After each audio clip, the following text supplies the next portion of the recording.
दोस्तों आगे आप वीडियो में कांग्रेस नेता सचिन पायलट को गोदी मीडिया के रजत शर्मा की शानदार धुलाई करते हुए देखेंगे। आज सचिन पायलट ने राम मंदिर पर रजत शर्मा समेत पूरी गोदी मीडिया को सच्चाई का गजब आईना दिखाया है। मोदी भक्त रजत शर्मा के कार्यक्रम आपकी अदालत में सचिन पायलट ने रजत शर्मा के सवालों के इतने शानदार जवाब दिए हैं, जिसे सुनकर वहाँ बैठी जनता भी जमकर तालियां बजाने पर मजबूर हो गई। वीडियो के आखिर में तो रजत शर्मा भयंकर बोराते हुए सचिन पायलट से ऐसे सवाल पूछने लगे जिससे उन्हें जवाब देने में परेशानी हो, लेकिन सचिन पायलट ने आखिर में डबल स्पीड में जवाब देते हुए गोदी मीडिया को पूरा एक्सपोज कर दिया। वीडियो का वो हिस्सा देखना मत भूलिएगा। चलिए आपको आगे का वीडियो दिखाते हैं। हमारे जीवन में शुरुआत ही राम राम से होती है। मुझे याद है राजेश पायलट तो जिसको मिलते थे सबसे पहले राम राम कहते थे।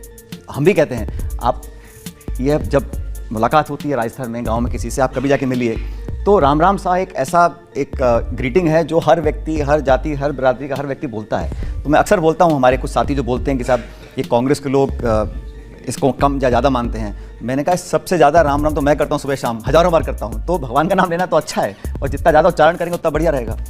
तो फिर सोनिया गांधी ने, मल्लिकार्जुन खड़गे ने, पार्टी के प्रेसिडेंट हैं, इनको जो निमंत्रण मिला था क्यों नहीं स्वीकार किया? अभी मजा आएगा ना भिड़ो। बहुत से ऐसे लोग हैं जिनको निमंत्रण दिया, लेकिन सवाल ये उठता है कि निमंत्रण दे कौन रहा है और क्यों दे रहा है। क्योंकि ये कोई ऑल पार्टी मीटिंग तो है नहीं, ये न्यायपालिका के माध्यम से सबके संतोषजनक विचार सुनने के बाद एक निर्णय लिया, इसका सबने स्वागत किया और हर लोगों ने खुशी खुशी मन से ये प्रसन्नता जाहिर करी कि एक भव्य मंदिर का निर्माण हो गया।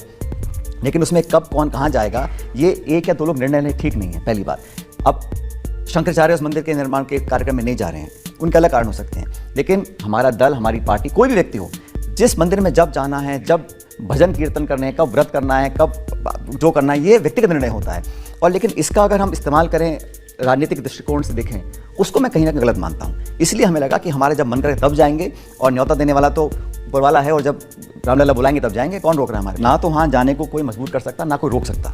लेकिन ये जिस प्रकार से इसका पूरा एक मैनेजमेंट किया गया, सिर्फ और सिर्फ पॉलिटिक्स के नज़रिए से देखकर किया गया, तो तमाम ऐसे नेताओं को बुलाया गया, किसी को, मुझको तो इन्वाइट नहीं किया, और ना मुझे न्योता चाहिए। मेरा जब मन करे तब जाऊँगा मैं तो, और डंकी की चोट पे जाऊँगा। कौन रोकने वाला है हमारे को? कांग्रेस के बहुत सारे ऐसे नेता हैं, प्रमोद कृष्णम है, ये लोग वहां गए और इनका कहना है कि कांग्रेस पार्टी की लीडरशिप ने इस निमंत्रण को ठुकरा करके अच्छा नहीं किया, ये भगवान राम का अपमान। इसमें हमेशा दो राय होती हैं, कोई कहेगा अच्छा, कोई कहेगा बुरा। लेकिन जैसा मैंने कहा, हमारी पार्टी में ऐसा नहीं है। कुछ हमारे जो प्रतिस्पर्धा करने वाले पॉलिटिकल पार्टीज़ हैं, वो ऐसा पोर्ट्रे करना चाहते हैं कि ये इस निर्णय से खुश नहीं है या इसमें संकोच करते हैं। ऐसा नहीं है भाई, हम सब जिस धर्म को मानते हैं, चाहे कोई भी धर्म हो, ये हमारा व्यक्तिगत हमारे घर और हमारे हृदय की बात है, हम किसको क्या करते हैं। लेकिन इनविटेशन मुझे लगा कि जो था वो जिस प्रकार से प्रस्तुत किया गया, ना सिर्फ कांग्रेस पार्टी को लेकिन तमाम दलों को इनवाइट किया गया। बहुत कम लोग उसमें गए, क्योंकि इसमें कहीं ना कहीं राजनीति लोग दिखती थी उन लोगों को, इसलिए उन्होंने मना किया उसमें जाने से। अब मुझे बताइए कि उसमें सुपरस्टार रजनीकांत गए, उसमें अमिताभ बच्चन गए, आलिया भट्ट गई, कटरीना कैफ गई, ये राजनीति थी? जो 1,28,00,000 लोग नहीं गए या 128 करोड़ लोग नहीं गए, वो नाचते हैं सारे के सारे।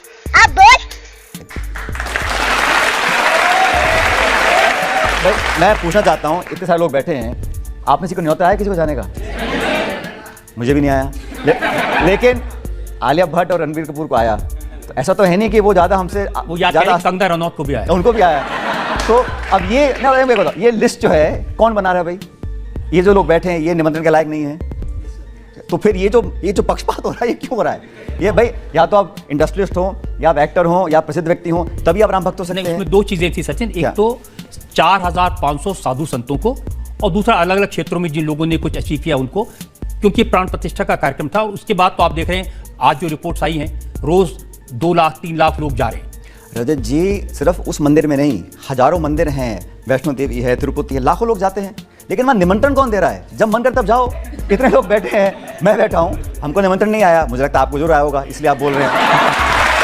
तो ये मेरा सिर्फ ये कहना है कि ये जो बैठ के जो टिक कर रहे हैं ना कि हाँ ना, इसको मैं गलत मानता हूँ। अच्छा ये बताइए कि राहुल जी जाएंगे या नहीं? क्यों नहीं जाएंगे? पक्का जाएंगे।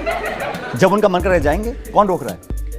लेकिन ये दिखा के जाना, कैमरा वालों को पहले फोन कर दो कि ये जो है ये थोड़ा ज्यादा हो रहा है। देखिए ऐसा नहीं है कि बगैर दिखाए जाते हैं। राहुल जी मंदिरों में कैसे जाते हैं इसकी मैं तस्वीरें आपको दिखा सकता हूँ। उन्होंने भी ये बातें कही है कि मैं जब जाता हूँ तो मैं चुपचाप जाता हूँ, ये मेरी व्यक्तिगत आस्था का प्रश्न है। आप व्यक्तिगत नहीं, लेकिन एक धारणा बनी है कि वो ना जाए तो गाली खाएं, वो जाए तो गाली खाएं। आप पहले मन बना लीजिए क्या करना चाह रहे हैं। राजनीति की बात है, गांधी जी तो सबसे बड़े देश के महात्मा थे, नेता थे, उनका हर समारोह रघुपति राघव राजाराम से शुरू होता था। वो राम राम कहते थे, उनके तो अंतिम शब्द हे राम थे। महात्मा गांधी की बात आपने करी और आप बिल्कुल सही कह रहे हैं कि जो हर उनका कार्यक्रम होता था रघुपति राघव राजाराम बोलते थे, लेकिन आप पूरा कहिए, उनसे बड़ा कोई धर्मनिरपेक्ष इंसान दुनिया में नहीं रहा। ईश्वर अल्लाह तेरा नाम कहते थे, नहीं कहते थे? उसको आप एडिट कर देते हैं, उसको बोलना नहीं चाहते हैं, इसलिए क्योंकि वो आज के नेट में सूट नहीं करता। लेकिन ये देश सबका है और इन लोगों को लगना चाहिए, कोई धर्म, कोई जाति, कोई बिरादरी।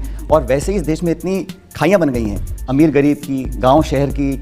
तो मुझे लगता है कि हम सबको, इंक्लूडिंग आप जैसे प्रसिद्ध पत्रकारों को, ये चेष्टा करनी चाहिए कि 130 करोड़ के इस मुल्क को कैसे हम इकट्ठा जोड़ के रखें। हमको बांटने वाले आपस में, इस देश में जाति, धर्म, भाषा, गोत्र, रहन सहन, खान पीन, इतना हमारी विविधताएं हैं, हम वैसे ही बटे बटाए हैं। उसमें आप और आग में घी डालेंगे तो और फैलाव होगा। हम तो चाहते हैं कि लोग जोड़ने वाले नेता हों, जोड़ने वाले पत्रकार हों, ऐसे लोग हों जो लोगों को साथ लेकर चल सके। और इस देश की सबसे बड़ी ताकत यह है कि हम में इतनी अलग अलग भाषाएं हैं, इतनी अलग अलग सोच है, लेकिन फिर भी हम सब भारतीय हैं, हम सब इस देश को अपना मानते हैं। और अगर किसी एक इंसान को भी लगता है कि हम पिछड़ रहे हैं या हमारे साथ पक्षपात हो रहा है या भेदभाव हो रहा है या जुल्म हो रहा है, तो वो हम सबकी सामूहिक जिम्मेदारी है, किसी एक दल, किसी एक नेता, किसी एक पार्टी की नहीं है। ये सब हम मिलकर कंट्रीब्यूट करेंगे तभी तो उस देश का निर्माण कर सकते हैं जो दुनिया में सबसे नंबर 1 बने। कि ऐसा नहीं हो सकता कि हम एक सेक्शन को कहें तुम पीछे हटो, तुम आगे रहो। ये इतना बड़ा देश है रजत जी, इसमें पार्टियां आई हैं, चली जाएंगी, सरकारें बनी हैं, बिगड़ जाएंगी, लेकिन ये मुल्क, ये देश और इस देश की जनता सबसे सर्वप्रिय है। इस बात को हम सबको याद रखना चाहिए। आपकी पार्टी जैसे बताते ये मंदिर विधि विधान से नहीं बना, ये मंदिर आधा अधूरा बना है, इस मंदिर में कोई जा नहीं रहा, ये मंदिर ठीक नहीं है, उनको तो कोई कुछ नहीं कहता। हमारी पार्टी में ये बात है कि बोलने की छूट है, तो उसका कभी कभी लोग अधिक सदुपयोग करते हैं, तो वो कभी कभी ऐसी बात बोल जाते हैं जो हो सकता है कि पार्टी की राय से सहमत ना हो। हमारे यहाँ एक आज़ादी है बोलने की, उसका हमको नुकसान उठाना पड़ता है। लेकिन जिस स्टेटमेंट्स की आप बात कर रहे हैं उनमें काफ़ी कुछ ऐसी बातें जिनसे मैं व्यक्तिगत रूप से सहमत नहीं रखता हूँ। लेकिन ये जो बोलने की बात है, ये बात मैं मानता हूँ कि कांग्रेस में कभी कभी ऐसी बातें नेताओं के रूप से आ जाती हैं, और अगर वो कुछ बोल के चुप भी हो जाएं तो कुछ ऐसे मीडिया में ऐसा करंट है, उनको ज़्यादा उछाल के दुनिया में दिखाने का भी एक शौक बन चुका है। और भाजपा का कोई व्यक्ति बोल दे गलत बात भी, मजाले को दिखा दे उसको, वो ना वो बड़े से बड़ा कोई गलती कर दे, बड़े से बड़ा कोई बात बोल दे, तो वो ऐसे गायब होती है जैसे कभी बोली नहीं गई थी।